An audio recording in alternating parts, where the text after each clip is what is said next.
Boa tarde, passado um longo período estival e depois do intenso trabalho de informação e debates aqui na Rádio Altitude sobre as eleições autárquicas 2025, regressamos à antena da Rádio Altitude para mais uma edição de Sexto Sentido, a tertúlia que pode seguir em 90.9, em altitude.fm e também pode seguir nas redes sociais, nomeadamente no Facebook da Rádio Altitude. Sexto Sentido é um programa entre as 17h30 e as 18h30 que hoje conta como convidadas Elsa Fernandes, Helena Saraiva e Fidélia Pissarra. Boa tarde, bem-vindas. Boa tarde. Depois de uma longa campanha eleitoral, domingo foi dia de eleições, a festa da democracia, como tantas vezes o chamamos. A nível nacional, o PSD conquistou as principais autarquias, como em Lisboa, no Porto, em Sintra ou em Gaia, mas o PS resistiu, conquistando mais votos e ganhando, por exemplo, Coimbra, Viseu ou Bragança. Na Guarda, o Movimento pela Guarda, com o Nós Cidadãos e o PPM, conquistaram a maioria pedida por Sérgio Costa nos últimos dias de campanha. O PSD, coligado com o CDS e o IEL, foram derrotados e perderam um vereador no Executivo. O PS manteve o vereador que tinha conquistado em 2021 na Câmara da Guarda, mas perderam umas centenas de votos em relação às anteriores eleições, em que o candidato era Luís Couto. Tiveram quase 1000 votos a menos. No distrito, tudo continua como antes. Ou quase. Já lá vamos. Fidélia Pissarra, começamos pela Guarda. Como é que viu os resultados eleitorais deste domingo?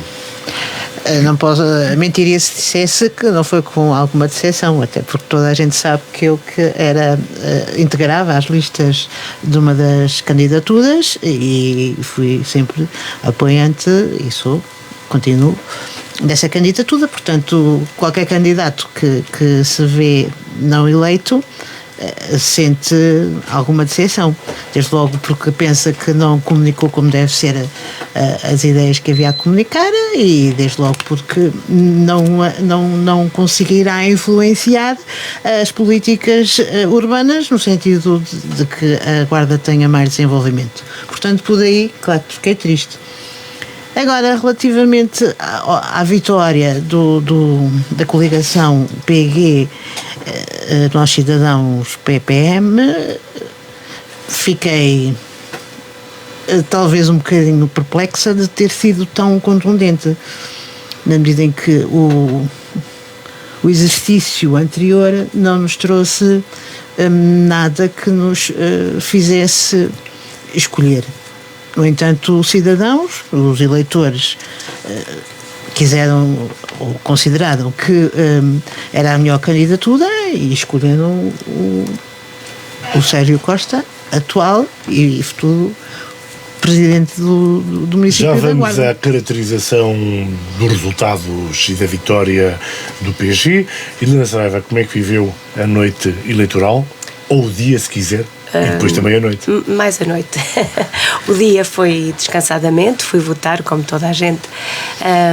Estava também envolvida na candidatura da coligação do PSD, do CDS e da Iniciativa Liberal. Também tinha alguma expectativa que principalmente a cidade tivesse outro tipo de votação, portanto que não houvesse um empate, que praticamente houve um empate entre o Nós Cidadãos e o PPM e esta candidatura que acabei de referir, a do PSD, CDS e Iniciativa Liberal. O que é certo é que, como se costuma dizer, a campanha eleitoral começa-se no dia seguinte ao das eleições. E nesse sentido era de esperar que houvesse uma candidatura que tinha vantagem em relação às outras, ou pelo menos a uma outra. Portanto, houve um trabalho muito grande de trabalho para eleições, essencialmente, ao longo dos 4 anos, por parte da candidatura do Nós Cidadãos e do PPM, o que não aconteceu, por exemplo, no caso da outra coligação, o que é público, Também da parte do PS houve alguma preparação, portanto, com mais tempo nós soubemos quem ia ser o candidato, etc. Portanto, eu espero que para o futuro este ditado de vamos começar a preparar as próximas eleições seja assumido por todos e por todas as candidaturas e por todos os quadrantes políticos. Se essa rouquidão foi da campanha, foi da noite eleitoral? Não, por acaso não foi. Foi uma gripe que eu apanhei no sábado. Eu tive uma atividade familiar e não esperava que tivesse tão bom tempo e apanhei um bocado de sol, portanto não tem nada a ver com a campanha, foi apenas um acaso, uma coincidência. Deixe-me só fazer um pequeno comentário. Em 2013, como deve recordar, o candidato do PSD foi Álvaro Amaro, que ganhou as eleições e foi eleito presidente. Foi anunciado, eu sei que no PSD muitas pessoas me têm dito que a escolha do candidato foi muito tardia e se calhar foi, mas deixe-me recordar-lhe que Álvaro Amaro foi escolhido ou foi apresentado como candidato pouco antes do que sucedeu este ano, em junho de 2013, sendo as eleições em setembro de 2013. Portanto, agora foi apresentado em julho e as eleições foram em outubro. Sim, mas o cenário era diferente, porque não havia uma preparação tão grande de outra força para ganhar as eleições e para as ganhar com maioria. Até porque havia também houve uma força que trabalhou mais. Sim, houve uma força, mas eu disse isso. Sempre dizer, nós escolhemos muito tarde. Escolhemos tarde e houve uma força que trabalhou desde o início, e por isso é que eu também disse que espero que agora todas as forças comecem a trabalhar, porque desde o dia de ontem. Já começou a trabalhar? Eu espero que sim. Como sabes, eu não faço parte do partido. Eu acho que todos os programas digo isto. Eu sou independente, portanto, eu sei algumas coisas que se passam, mas não sei tudo o que se passa dentro do partido. Eu espero que sim, que se comece a trabalhar para as eleições desde já. Até porque trabalhar. Eu pensava que tu eras mesmo militante. Não sou. Aliás, já tivemos este quiproquo várias vezes aqui. Podia efetivamente, durante este período do verão. Próxima, sou simpatizante, digamos assim. De base exterior. Não, nem por isso. Não. Elsa Fernandes, e tu como é que viveste o dia ou a noite eleitoral?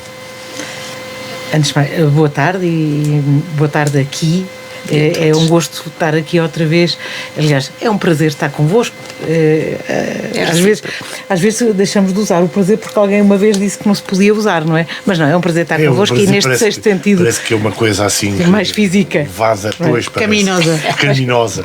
Pronto, e se for pecaminoso também não faz mal, é mesmo um prazer estar convosco aqui e com quem nos ouve, quem nos acompanha. Portanto, e começo por dar os parabéns a todos os candidatos e a todas as candidatas e a todas as pessoas que subscreveram, que puseram a assinatura. Eu não sou uma delas e, portanto, estou à vontade para dizer isto, porque acho que é extraordinário o movimento que se faz em época eleitoral. O movimento de cidadania, o movimento de participação. Participação cívica. Portanto, a quem ainda se entrega de corpo e alma a tudo o que é criticável neste tipo de programas é de facto louvável. À Fidélia e à Helena em particular, que estão aqui, a minha ovação emocionada. Obrigada. Mesmo. E vocês sabem que sim, eu já fui candidata, eu sei o que custa muitas vezes. Não é só os quilómetros que se anda, é o contacto com as pessoas, é o ouvir, é o escutar, é a disponibilidade e o compromisso. Por acaso essa era uma das coisas que eu queria falar, e vamos voltar a essa parte, porque tenho aqui anotada, que é precisamente a disponibilidade das pessoas num tempo em que, nomeadamente nas redes sociais, se ataca as pessoas todas e mais algumas porque se decidem ter intervenção pública, porque têm voz ou dão a cara o seu dever de participar nos problemas da comunidade, ajudando-os a resolver ou tentando ajudar a resolver, e por isso subscrevo as tuas palavras, que agradeço, no sentido de me teres recordado já que devemos dar os parabéns e agradecer àqueles que, como elas, foram candidatos por todo o Conselho, por todos os conselhos, porque sem isso a tal festa da democracia não se pode fazer. Não é? Sim. Desculpa. Certo, e portanto começarmos um programa destes também a dar essa nota acho que é importante, porque nós também cá estamos é por isso, não é? É porque há pessoas que se deram ao trabalho de nos querer demonstrar aquilo que elas achavam ser o melhor para um território, seja para o país ou seja para o Conselho da Guarda no caso. Sobre a noite eleitoral, eu por acaso estava em fim de semana de festa na minha aldeia, em honra de Nossa Senhora de Fátima, e como tal passei no aconchego da casa, entre amigos e família, e portanto de uma forma tranquila, mas não deixei de seguir, até porque quando temos aqui um bocadinho, chamamos-lhe o bicho, mas não é o bicho, é o interesse por aquilo que se passa nas nossas terras e no nosso país, acabamos por seguir tudo o que é uma noite eleitoral de uma forma muito próxima e, portanto, acabei por também seguir de forma próxima o que estava a acontecer. Eu tinha publicamente uma preferência nesta campanha eleitoral, afirmei-o na devida altura e, portanto, não fico tão triste. Deves estar contente porque ganhou o teu preferido. Não fico tão triste. Mas porquê é que eu acho que ganhou o Sérgio Costa? Eu acho que ganhou o Sérgio Costa, a Helena já o disse, eu também subscrevo.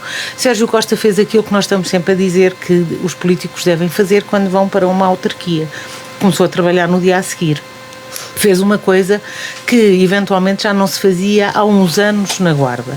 Aliás, algumas vozes mais acutilantes diziam que ele aprendeu com um antigo presidente de Câmara que o fazia muito bem e eventualmente aprendeu, ou seja, começou por aquilo que às vezes é mais difícil de conquistar, que é as freguesias rurais. E trabalhar as freguesias rurais, na Guarda em particular, são muitas, é um trabalho que demora, ou seja, é um trabalho longo. E há que não esquecer que Sérgio Costa, ainda que tivesse anteriormente noutros mandatos, não estava com funções de presidente. E, portanto, a proximidade às freguesias, por certo, que não seria tão grande.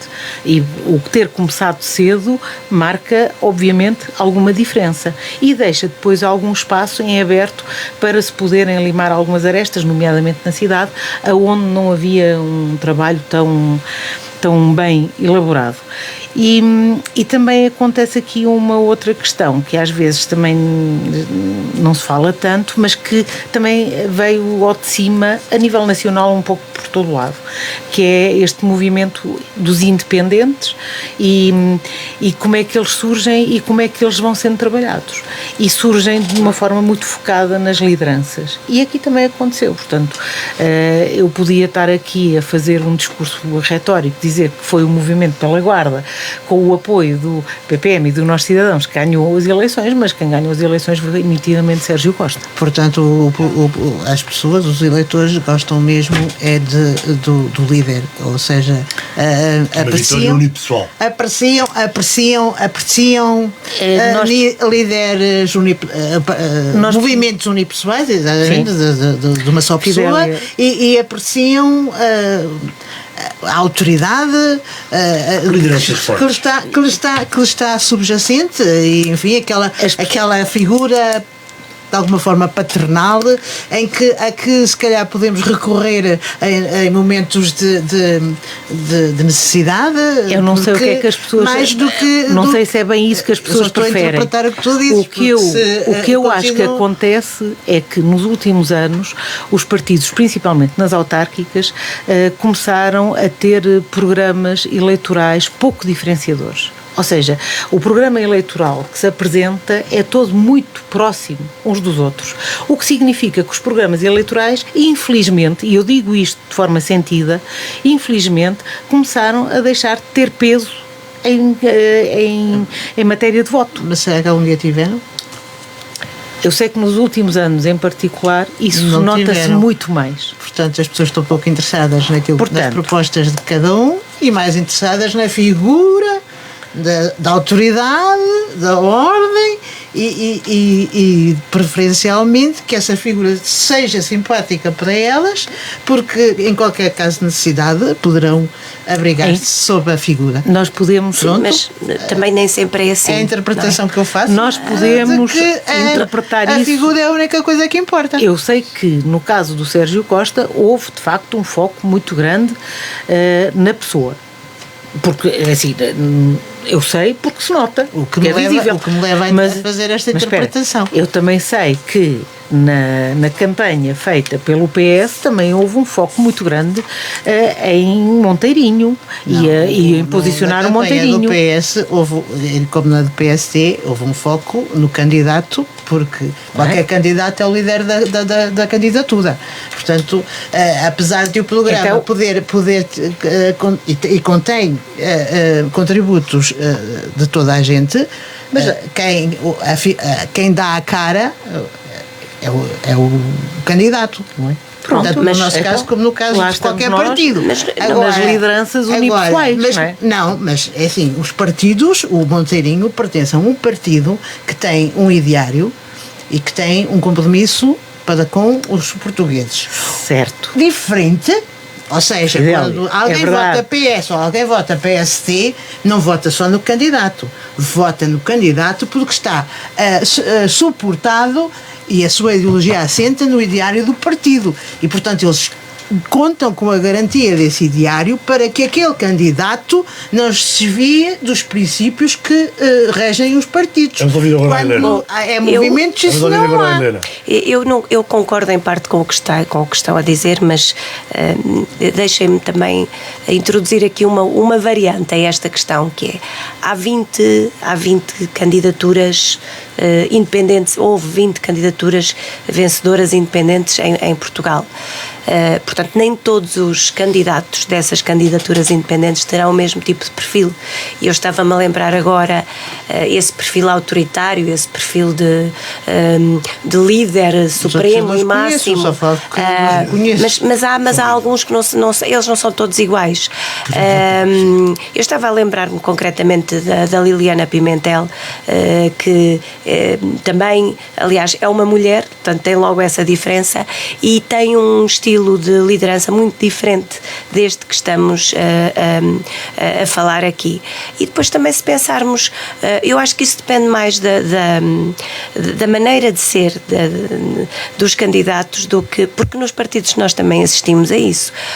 Há candidatos que têm um ego muito maior, não é? Portanto, que têm um estilo mais centrado na sua própria identidade e na sua própria dinâmica e na sua própria maneira de fazer as coisas, e há outros que são um pouco diferentes. E dentro destes candidatos que aqui tivemos na Guarda, por exemplo, o João Prata também foi muito evidenciado por ser o líder da candidatura, mas tem uma postura completamente diferente, por exemplo, da do Sérgio Costa e mesmo daquela que teve o Monteirinho. Portanto, aqui nós podemos dizer, portanto, o estilo dos candidatos também leva a que a candidatura reaja de uma maneira ligeiramente diferente. Sim, em todas as situações. Ou em cada uma das situações. Quando nós elegemos um independente, nem sempre é assim. Nem sempre. Era só isso que eu queria dizer. Pode não ser, mas no caso que estamos a falar, o independente é sempre um tiro no escuro, porque não sabemos o que lá está por trás. No programa de mulheres começamos a fazer uma análise, e antes da outra análise que tem que ser feita aos resultados na Guarda, não posso deixar de destacar que em Sobral de Montagraço ganhou uma jovem de 28 anos, que é o mais jovem autarca eleito, o mais jovem presidente de Câmara eleito em Portugal, Raquel Lourenço, pelo PSD, e curiosamente encaixa um pouco mais naquilo que dizia a Helena Saraiva do que naquilo que dizia a Fidélia. Eu estive a ler sobre as características da pessoa, da senhora nova Presidente de Câmara Municipal de Sobral de Montagraço, e eu parece uma pessoa, além de jovem e além de bonita e além de mulher, é uma pessoa extremamente pacata, agradável, afável, que fala baixinho, que fala suavemente. Mas é independente? Não estou a dizer que é independente, mas conquistou primeiro o partido e depois os eleitores de Sobral de Montagraço Congresso, não sendo esse líder forte que toda a gente espera que venha do além para nos resgatar das dificuldades. Portanto, concluímos. Eu só estava a analisar a nossa situação, não estava a transpor, nem queria transpor para outro sítio qualquer. Então, na Guarda, a escolha de Sérgio Costa tem a ver com o seu perfil. É assim que eu interpretei. Portanto, se do que eu conheço do exercício durante estes 4 anos, do que me dizem, o que eu percebo é que ele é, em primeiro lugar, um sedutor, portanto, vai e seduz, mas a seguir, ou concomitantemente, não sei, porque não o conheço, é autoritário e há quem diga mesmo prepotente, tem alguma dificuldade em gerir a postura e a atitude perante, nomeadamente, adversários e subordinados, e, portanto, se quando a Elsa diz elegeram, porque era a cara da candidatura, e ele é a candidatura, ele é o projeto, portanto, eu interpretei e continuo a interpretar que os eleitores preferiram alguém com uma postura, enfim. Seguindo. Muito bem. Mas só aqui uma parte. Eu compreendo o que a Fidel está a dizer e passando aqui, mas não posso deixar de passar aqui um pormenor. É que nós às vezes somos assim um bocadinho difíceis de nos expressar em alguns aspectos. Parece que há aqui algum problema essencial. Qual é o problema de se votarem em pessoas e nas características das pessoas? São essas que normalmente nós privilegiamos, são essas que foram privilegiadas. E são essas que nós criticamos também, ou seja, seja no Sérgio Costa, ou seja, agora pegando aqui, na Raquel de Sobral Montagraço, que características é que foram dadas da Raquel? Pessoais. Eu não conheço a Raquel. Todos os candidatos têm características e as pessoas elegem o candidato com aquilo que é inerente. Eu só interpretei que os eleitores escolheram as características que correspondem à personalidade. Porque queremos uma personalidade para uma autarquia. Elsa Fernandes, conta-me lá, por favor, na tua opinião, para além das questões pessoais, de liderança, do chefe, Sérgio Costa ganhou porquê? Sabemos, já referiste, porque começou a trabalhar no primeiro dia. Sim. Mas além do trabalho, o que é que achas que propôs às pessoas, aos cidadãos, porque aumentou em 3 mil votos, em 3 mil eleitores, em relação a 2021? Eu acho que Sérgio Costa conseguiu fazer, ao longo de 4 anos, uma demonstração de algo que às vezes é difícil de demonstrar, que é a capacidade de negociação. Porque concretizar, por muito poucos projetos que sejam, em minoria, não é para qualquer pessoa e não é para qualquer candidato e não é qualquer presidente de Câmara. Aliás, nós temos presidentes de Câmara que, em maioria, não conseguem chegar a tantos consensos e a tantos acordos. E o Sérgio Costa conseguiu.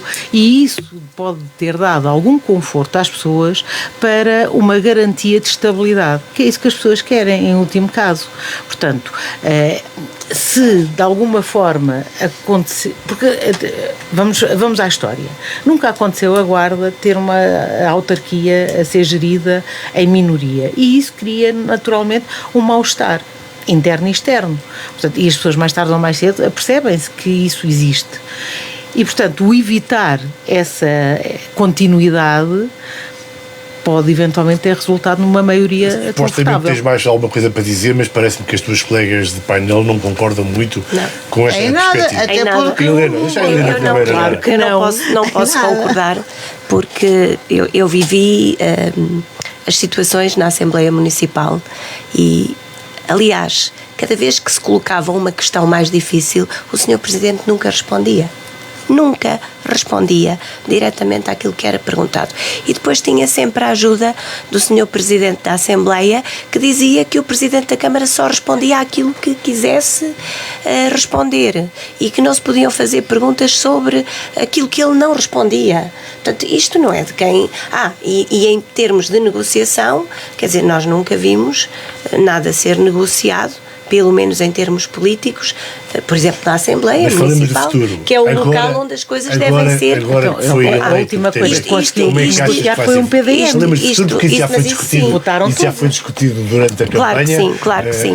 Agora, isto preocupa-me especialmente porque nós temos um cenário em que temos o Presidente da Câmara, que é o Engenheiro Sérgio Costa, mas temos um Presidente da Junta, que é o Dr. Carlos Chaves Monteiro. E se eles, os dois, não optarem por se entender, obviamente a Guarda vai perder mais uma vez, porque a Junta também tem um papel importante dentro da cidade, ou poderá ter. Eu ouvi com muito cuidado os discursos, quer de um, quer do outro. Ouvi o Carlos Chaves Monteiro tentou fazer efetivamente uma ponte e dizer que ele neste momento não é candidato a nada, não é opositor a nada, e portanto tem de haver obviamente uma coordenação entre os dois órgãos. Curiosamente, também não vou dizer que o Presidente da Câmara, o futuro Presidente e o atual Presidente, falou de outra maneira. Ele deu ali uma ligeira abertura num dos testemunhos que eu já ouvi, mas depois acabou por dizer algo tão importante como nós até vamos considerar propostas de todos os quadrantes, mas se forem apresentadas com modos e com condições e com boas palavras. E, portanto, isto não é suficiente, quer dizer, se agradar a forma como as propostas aparecerem, vão ser consideradas. As propostas podem ou não ter qualidade, se não forem apresentadas de uma forma agradável para o Sr. Presidente, provavelmente não vão ser consideradas. Ora, isto é logo uma postura que à partida me deixa preocupada. Considerar cordata e com capacidade negociadora uma pessoa que se incompatibiliza. Não é cordata, pronto, é só tem capacidade de negociar, mas não é cordata. Não é cordata. Eu só tenho que tem capacidade de negociar. Então eu vou-me recordar.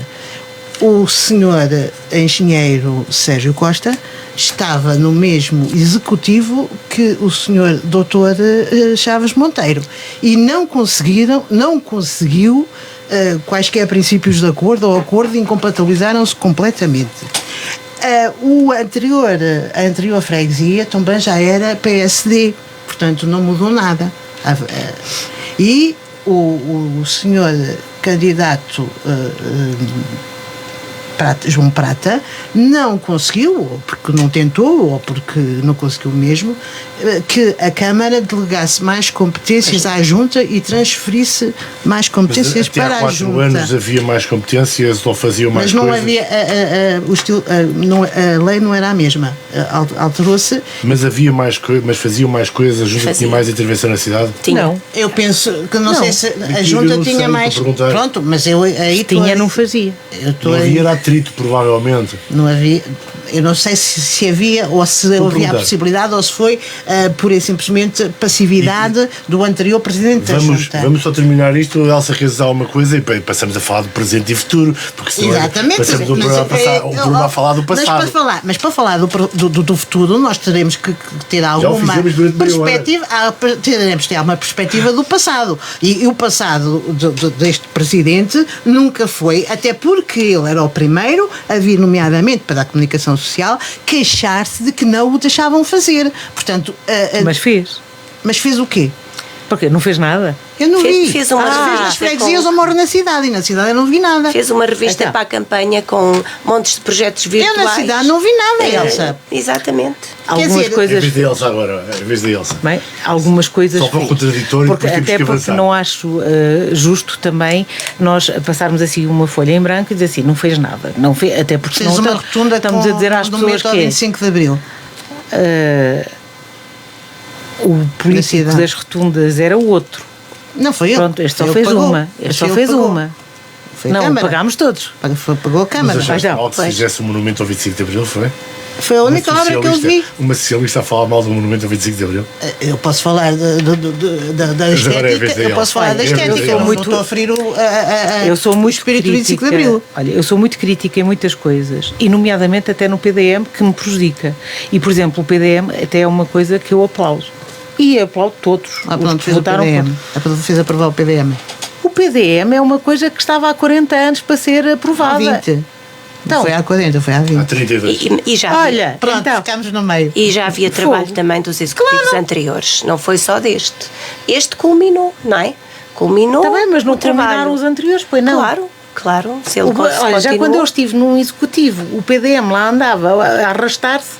O PDM é fundamental. Mas quem nós sabemos que foi que é fundamental para a urbanização. Quem assume como se a UEPS, quem assume como se a plataforma criou condições também, não? Também assume qualquer coisa. Eu disse que era a Elsa para terminar este assunto, alguma notazinha que tinha de falta de fazer não, sobre só uma nota final, que é o que eu espero e tenho expectativa, e acho que todos nós, é que o dia a seguir, e o dia a seguir é já, seja muito melhor do que aquilo que era anteriormente.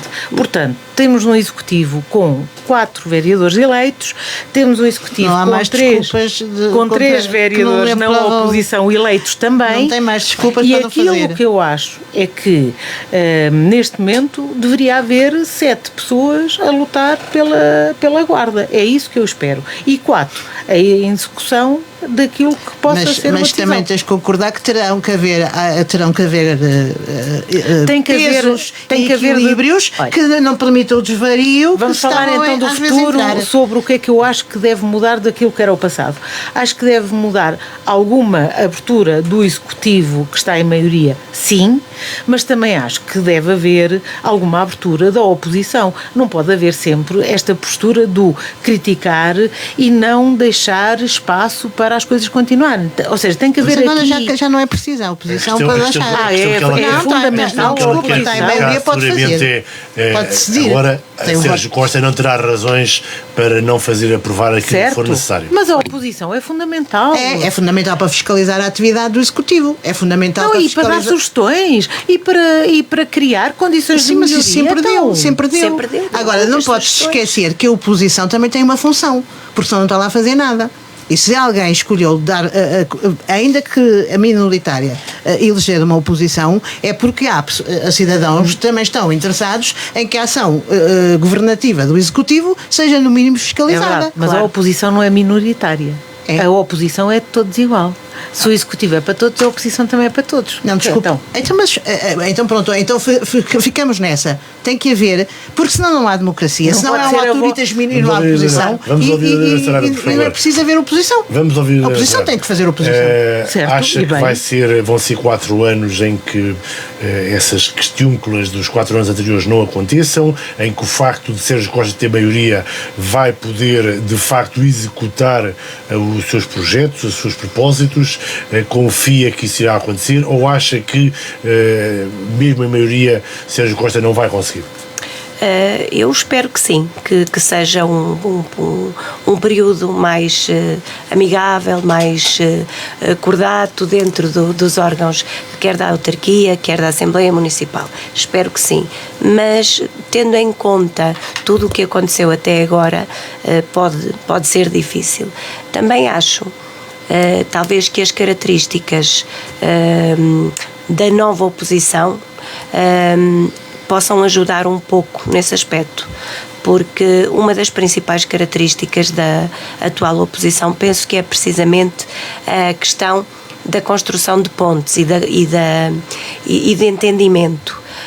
Portanto, talvez por aí a maioria tenha um comportamento também um pouco mais nesse sentido. Não faço aposta nenhuma, gostaria que fosse assim, porque é como diz a Fidélia, é preciso haver oposição. A oposição pode-se fazer de muitas formas, não é preciso andarem sempre todos à guerra, mas é importante fazer essa oposição. E essa oposição é feita também de sugestões, de melhorias, claro, de fiscalização, mas aí nem é aos vereadores da oposição que cabe essa tarefa, é mais à Assembleia Municipal. Sim, mas estou a falar da ação, não estou a falar das contas. Claro, não é só das contas, é tudo. Da atividade. A Assembleia Municipal teve uma série de propostas que nada tinham a ver com contas, que pura e simplesmente foram ignoradas durante os últimos 4 anos e todos sabemos disso. A Assembleia é que devia ser o órgão principal. Exatamente. E nos últimos 20... Mas eu estou a falar na situação em que temos neste momento, não é? Que é eu temo que seja a continuação daquilo que já aconteceu. E em relação, tu trouxeste há bocado o tema de Junta de Freguesia versus Executivo da Câmara Municipal, achas que as diferenças pessoais entre Carlos Chaves Monteiro e Sérgio Costa poderão marcar a relação entre as instituições? Eu acho que eles têm de se esforçar os dois por ultrapassar essa questão, porque é importante que o ultrapassem. E até me parece, à partida, que os dois, pelo menos neste momento, estão a tentar qualquer coisa para que isso aconteça. Vamos esperar que isso assim... Estou otimista. Fidelia. Eu penso que é indiferente, porque as competências... Estão definidas por lei. Estão definidas por lei. O município, quer dizer... Pelo menos durante o mandato anterior não se viu assim nada que inviabilizasse o exercício do Presidente da Junta por parte da Câmara, ou seja, não houve nenhuma medida, nenhuma atitude, nenhum comportamento por parte do Executivo Camarário que inviabilizasse algum projeto do Executivo da Junta de Freguesia. Pelo menos eu, por mim, acho que se o anterior mandato conseguiu decorrer com a maior normalidade, com o Sr. Presidente da Junta a exercer o seu cargo e mandato, e o Presidente da Câmara a exercer o seu cargo e mandato, nunca nenhum inviabilizou o que é que fosse ao outro. Portanto, eu penso que a questão das relações pessoais aqui não é relevante, nem vai determinar absolutamente nada, e isso é que me preocupa, porque nenhum vai fazer, porque não tem competências, e o outro vai fazer mais umas festas e mais uns bombos e pronto, e cada vez ficamos São os dois incompetentes, então? Não são os dois incompetentes, quer dizer, há um mais incompetente que o outro. Eu acho que isto não passa por incompetência, passa por opções políticas, e as opções políticas de um são um bocadinho, na minha perspectiva e para mim, um bocadinho piores do que as do outro. Os outros são um bocadinho melhores. Elsa Fernandes, indo ao grão, no debate da Rádio Altitude, nós perguntámos a cada um dos candidatos o que é que ia fazer no primeiro dia, qual a primeira medida a adotar. Sérgio Costa respondeu-nos que a primeira medida que irá adotar quando tomar posse como Presidente da Câmara Municipal da Guarda na sua reeleição, após a sua reeleição, será reabrir o processo da Alameda Tijaquina e avançar com ele. És da opinião que é uma medida urgente, necessária para o imediato, é uma boa escolha? É uma opção de urbanidade, é uma opção de acessibilidade à cidade. Mas também é um marco, é uma forma de um impulso diferente, porque é uma forma de responder àquilo que estávamos aqui a falar, de que a oposição chumbou em mais do que um momento, nomeadamente os empréstimos para a construção desta Alameda. Portanto, ao ter maioria, é uma resposta a essas diferenças. A mim custa-me um bocadinho acreditar que a oposição, quando chumbou o empréstimo, tivesse algo contra o projeto da variante da Tijaquina. Até porque o projeto da variante da Tijaquina tem 15 anos. Ou 20. Ou 20. Ou 30. E, portanto... Ou até já passou de moda e não faz sentido nenhum. Atravessou mandatos do PS, atravessou mandatos do PSD... Sim, terá começado quando o Joaquim Valente era vereador. Foi-se reformulando... No final dos anos 90. E já passou de moda. E o que é que faz sentido? Faz-me sentido haver uma variante que crie uma ligação entre dois bairros que, numa parvoíce total de urbanismo, ficaram separados. Que mais não fosse esse o motivo, para mim faz-me todo o sentido. Ou seja, nós temos um bairro que é o bairro da Luz, que não tem fim, não é? Aliás, tem um fim e não tem saída para mais lado nenhum, e temos um bairro do outro lado, que está mesmo encostado a ele, que é o da Senhora dos Remédios, e que também não tem ligação, porque no entretanto ficou ali um fogo fosso. E os vizinhos não se podem cumprimentar, não podem visitar os outros. E o fosso o que cria é uma cidade com um crescimento deformado. Em ilhas. Não é? Sim, e isso não me faz sentido. E é aí que eu Fechar acho. a malha urbana. Acho que a variante da Tijaquina faz-me sentido, primeiro, porque cria de facto a ligação mais coerente da malha urbana e cria depois a ligação àquilo que é a Viceg e o resto da cidade a descer. É assim, eu nem acho que seja uma... Ou seja, eu sei que já correu muita tinta sobre essa discussão, mas nem acho que seja uma discussão que se continua a ter. E acho que continua a fazer todo o sentido. Eu acho que muito rapidamente. Só dar mais uma chega. Em relação a este processo, de facto, é a primeira promessa que tinha feito, também há 4 anos. Portanto, é exatamente também igual. era para construir, até fazer não sei o quê. A Casa da Legião é uma situação preocupante. Era a primeira. Uma vez que falamos nisso, era a primeira ainda estava a recordar-me disso, porque a Casa da Legião tem lá um processo de limpeza a decorrer neste momento, umas obras que apareceram ali de limpeza e inclusivamente já desapareceram alguns elementos arquitetónicos da casa original que ainda estavam por lá e que deixaram de estar com esta limpeza. Pronto, isto talvez possa ser um assunto para outro programa ou para outra altura. Sem dúvida. Porque é uma casa que está no contexto da Sé e que não faz sentido. A Guarda está sempre a destruir o seu património, constantemente a destruir o seu património. Tem pouco e está sempre a destruí-lo. E este é outro exemplo disso. Portanto, aproveitou-se aqui esta altura eleitoral, puseram lá uma empresa a limpar, limpou tudo. Limpou o exterior, o interior, o que estava construído e o que não estava. Pronto. Só para terminar, e eu ia falar sobre o processo da variante, é que há um dado aqui muito importante, é que 90% dos proprietários dos terrenos colocaram o processo em tribunal. Portanto, neste ponto em que estamos, se há 90% das pessoas que colocaram o processo em tribunal relativamente o processo não pode avançar. O processo não pode avançar. Mas para mim ainda é mais grave outra coisa. Se 90% daquelas pessoas se sentem injustiçadas, para quem é que aquilo está a ser feito? E eu já o perguntei, sentem-se injustiçadas porque colocaram a Câmara em tribunal. Mas em quê? Mas porquê? Isso tens que dizer o porquê. Isso não sei. Mas isso elas podem sentir. Isso não sei. Por razões financeiras. Ou não. E têm o direito, porque aqueles terrenos valem dinheiro e vão valer muito dinheiro. Não é uma questão do projeto. E nem todas as pessoas. É uma questão financeira. Não é só também te posso dizer que há lá pessoas que têm relações sentimentais com aquelas propriedades. E isso também é importante. E o interesse público não existe? E o interesse público existe, mas o interesse público não se pode sobrepor de forma injusta também ao interesse das pessoas. Tudo isto tem que ter um equilíbrio, isto tem que ser um processo equilibrado. Nós não podemos chegar ali e dizer assim, isto agora é para fazer tudo assim. Tomar posse administrativa. Mas também pode tomar posse administrativa das casas da Praça Velha e das casas da judiaria. Mas há muitas que supostamente ainda têm que resolver. Agora, por exemplo, mas eu não estou muito preocupada.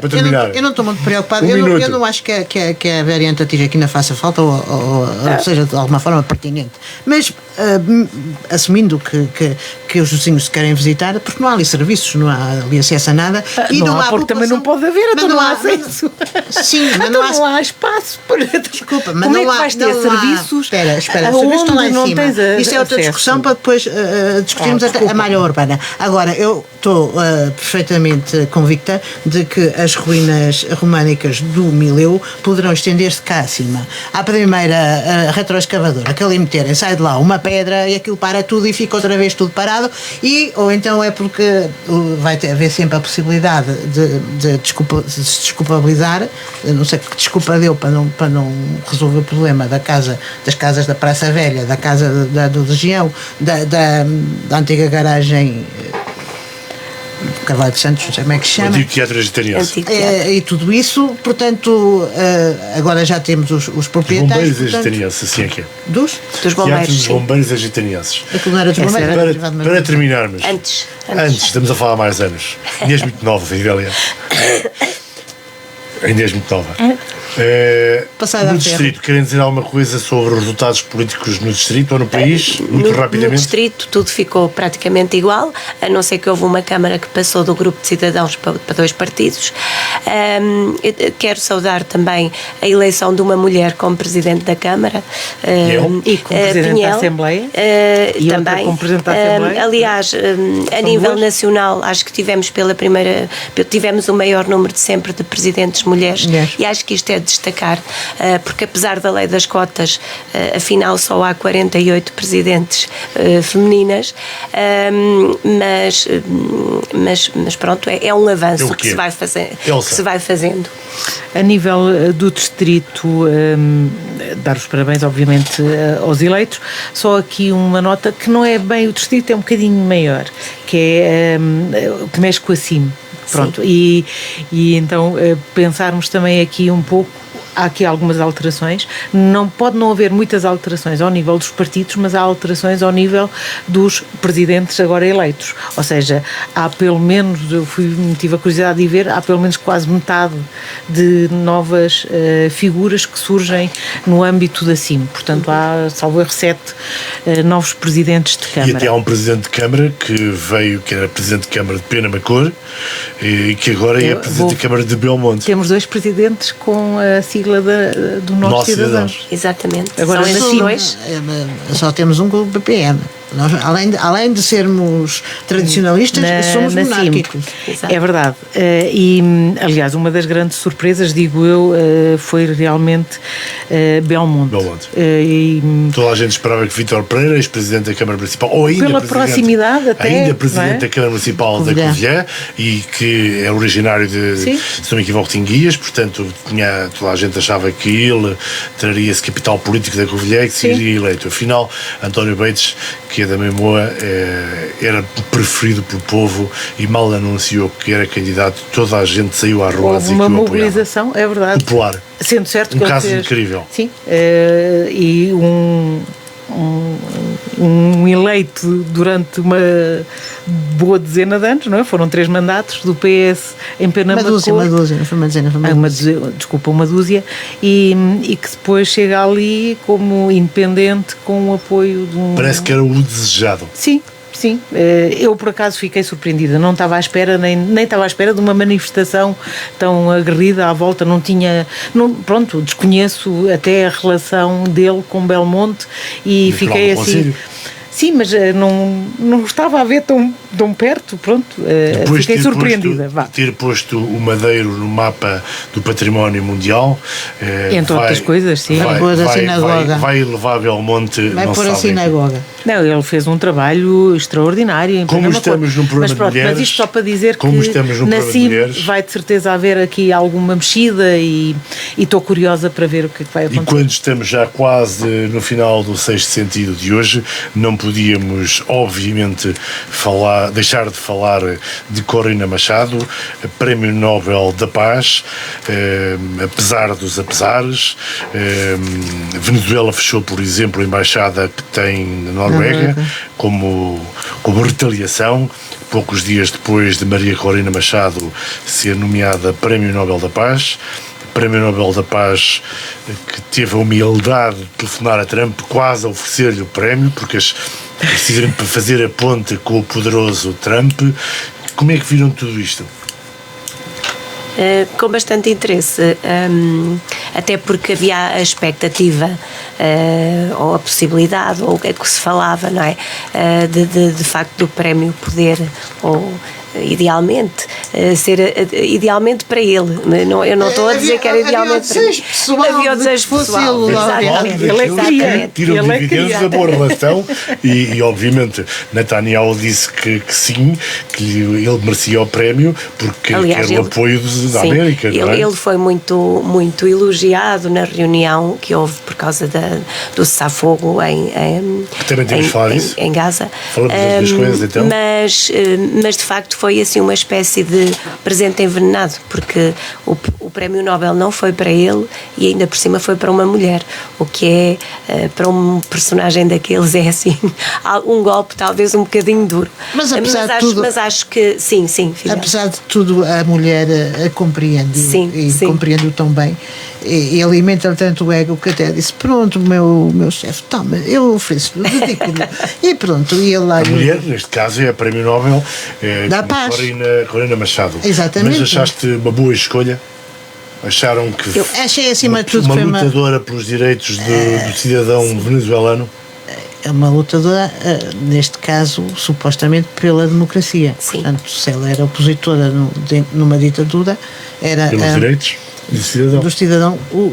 Exatamente, pela democracia e pelos direitos, pela liberdade, porque a democracia pressupõe que defende, que são os interesses do cidadão. Achas que foi bem escolhida Corina Machado?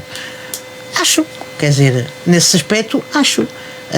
Independentemente das ideologias políticas ou das tendências excessivamente direitistas e ultraliberais, foi porque há que respeitar a vontade do povo e se... Aqui não foi bem a vontade do povo. Não, mas eu estou a perceber Nobel. Sim, mas o povo na Venezuela agora não tem povo, não é a vontade do povo.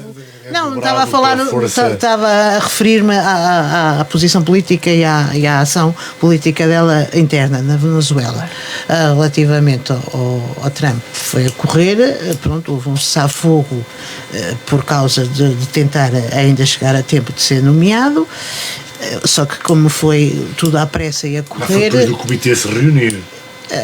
Mas ele já andava aliás, quando ele assumiu que era um putativo, que era o candidato ideal a ser o laureado pelo Prémio Nobel, ele já andava. Agora, obviamente que, pronto, não... Deixa só ver o que a Elsa achou da escolha de Corina para Prémio Nobel, e já falamos do cessar-fogo em Gaza. Não há grande opinião sobre as escolhas que o Comitê Nobel da Paz faz para estas coisas, é soberano e escolhem normalmente de uma forma muito fechada e restrita e pronto. Mas obviamente está escolhido. A mim surpreendeu-me um bocadinho, sou sincera, não é aquela nomeação normal que normalmente temos para a paz, não é uma óbvia nem consensual sequer. Maria Corina Machado, a Fidel estava ali em meias palavras, eu percebi, não é propriamente uma ativista de paz como nós estamos habituados a ver, de bandeira branca e tranquila, não, ela é mais de uma ala radical, ou seja, ela é bélica, ou seja, faz uso da violência se tiver que o fazer e portanto não é propriamente aquele nome que nós normalmente estamos habituados a associar ao Nobel da Paz. Agora, obviamente, os meus parabéns, fiquei contente, não fiquei contente que ela ligasse ao Trump a dar-lhe a possibilidade de ele ficar com essa satisfação, mas pronto, conhecemos a relação que existe e portanto, obviamente, também não foi surpresa que o fizesse. O Trump fez questão de esclarecer que ela não lhe disse que lhe dava o prémio. Só lhe dedicou, só. Eu sei. Sobre o cessar-fogo, Fidélia, Gaza, depois de 7 de outubro de 2023, passou a ser um campo de guerra. Como vês, finalmente para já, pelo menos, e esperemos que continuem, este silenciar das bombas? Na minha opinião, peca por tardio, porque já não devolve a vida às dezenas de milhares de palestinianos, deixou o território está completamente devastado. Gaza é um monte de escombros, e portanto, apesar de tardio, é sempre bom sinal que as armas se calem. Se vai ter futuro, se vai ser consolidada a paz, já tenho algumas dúvidas, mas vamos ser otimistas e nesta questão de guerra e paz há sempre uma coisa que tem muita influência, que são os interesses dos outros países que estão envolvidos ou que vivem nas proximidades ou que têm algum tipo de relação ou querem ter, e neste caso a mim resta-me desejar, ou esperar que os interesses, nomeadamente dos Estados Unidos, países árabes e da própria Israel, sejam no sentido de que sejam mais favorecidos pela paz do que pela guerra. Se vai ser ou não, mas estou relativamente cética quanto ao sucesso da operação. Já vamos falar daquilo que supostamente será o sucesso da operação. Suponho que também concordes que será a questão da criação do Estado palestiniano, os 2 Estados, mas antes, Helena Saraiva, e uma vez mais tratar por Helena Isabel, também pode ser. Helena Isabel Saraiva, entre nós, Helena Isabel. Exato. Como é que viste estes dias, o cessar-fogo, o acordo terá sucesso ou o silenciar das armas é uma coisa só de alguns dias? Eu não tenho a certeza se terá sucesso. Pronto, já é bom ter-se dado este primeiro passo, não é? É essencial. Agora, depois fala-se na desmilitarização do Hamas e das forças palestinianas, e como é que isso pode ser feito, se é com intervenção externa, se não é, mas aquilo que é mais preocupante, eu acho que a Fidélia também estava a abordar esse ponto, que é, e tu também o abordaste, que é a questão dos 2 Estados, porque se houve alguns intervenientes no processo e no acordo que falaram nessa possibilidade dos 2 Estados, Trump não se referiu a isso, portanto não deu resposta a essa questão, deliberadamente, penso eu. Portanto, há ali... Sim, porque ele tudo o que faz é deliberado. Há ali um potencial ainda de conflito que não sabemos como é que pode acabar. Não vaticina grandes. Não. Pronto, eu espero que ao fim de tantos anos, para mal dos palestinianos, possa existir de facto um Estado palestiniano. Recordo só aqui que na década, ou no fim da guerra, foi prometido haver um Estado palestiniano. Até hoje não existe. Portanto, criou-se o Estado de Israel, o segundo Estado nunca acabou por acontecer. E, portanto, é isso que nos traz até aqui. Portanto, eu sou muito cética com o acordo que agora se discute, sou cética com o acordo e lembro que é um acordo prévio. É uma primeira fase de todo um processo complexo. Ficou praticamente em segundo plano ou arredada do processo. De todo um processo de paz. E não é o primeiro acordo. Quantos acordos já tivemos idênticos no passado? Fico contente que o acordo tenha existido, porque cada vez que existe um acordo no conflito entre Israel e a Arábia Saudita, ou Gaza, ou a Hamas, ou a Palestina, acaba por acontecer sempre qualquer coisa de bom. Que é, mas não seja tão 2 a 3 dias que morrem menos pessoas ou não morrem. E é a libertação de algumas pessoas e é o cessar-fogo momentâneo.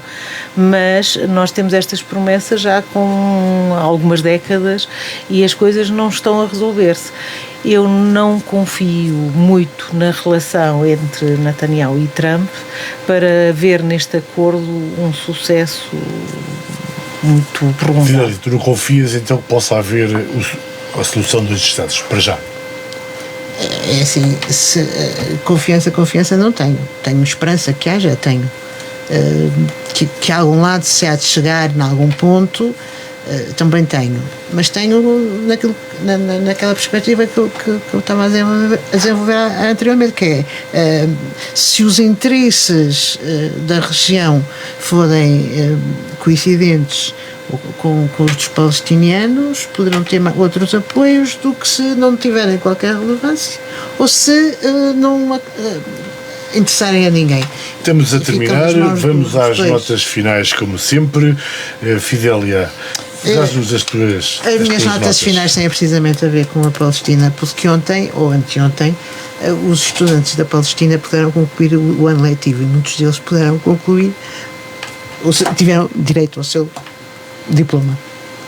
Helena Saraiva. Eu já falei na nota final que queria evidenciar, que é o facto de, nesta altura, nestas eleições autárquicas, termos tido 48 presidentes da Câmara femininas, penso que é de alguma forma uma conquista e espero que isto se desenvolva para o futuro.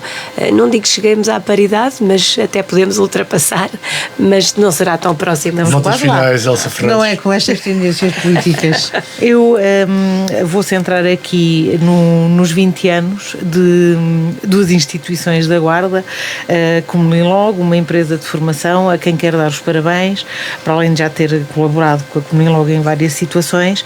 Acho que é uma empresa que se tem destacado e que neste momento está a nível nacional, mas é principalmente porque é uma empresa que começou muito pequenino e que em 20 anos conseguiu crescer muito e tem um papel social ativo e acho que é de destacar.